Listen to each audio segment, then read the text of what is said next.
नहमदुहु व नुसल्ली अला रसूलिहिल करीम अम्मा बाद औज़ु बिल्लाहि मिनश शैतानिर रजीम बिस्मिल्लाहिर रहमानिर रहीम। नाज़रीन कराम, एक वाक़या आपके गोश गुजार करते हैं। इमाम नासिरुद्दीन बस्ती रहमतुल्लाह अलैह एक दफ़ा बीमार हुए, सख्त बीमार हुए, सख्ता की कैफियत हो गई तो आपके अजीज़ो कारिब ने आपको मुर्दा ख्याल करके आपको दफन कर दिया।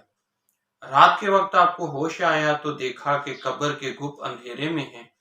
बड़े ही मुस्तरब व बेचैन हुए, क्योंकि अल्लाह के नेक बंदे थे। तो ख्याल आया कि ऐसे वक्त में सूरह यासीन पढ़ने से अल्लाह ताला तंगी और तुर्शी दूर करता है। तो आपने सूरह यासीन पढ़ना शुरू की।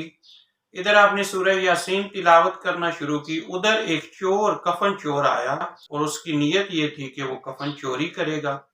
उसने कब्र को खोदना शुरू किया। इमाम को अपने इल्म की बदौलत पता चल गया कि ये कफन चोर है।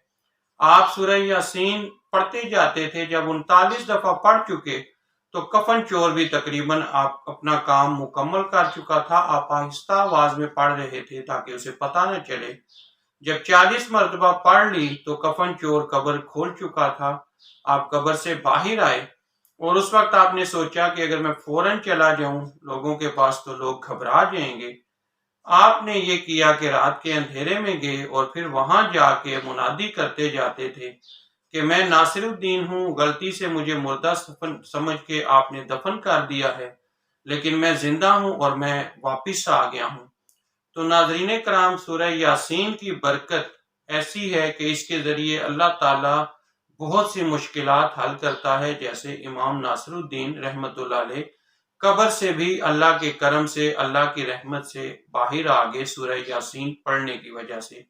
तो यकीनन हमें सूरह यासीन को अपनी ज़िंदगी में शामिल करना चाहिए। उम्मीद है आपको ये वीडियो पसंद आई होगी। हमारे चैनल को सब्सक्राइब करें, वीडियो को शेयर करें, लाइक करें, ताकि हमें हौसला मिले और हम आपके लिए ऐसी बेहतरीन वीडियोस लाते रहें। बहुत शुक्रिया, अपना बहुत ख्याल रखें। जज़ाकल्लाहु खैरन।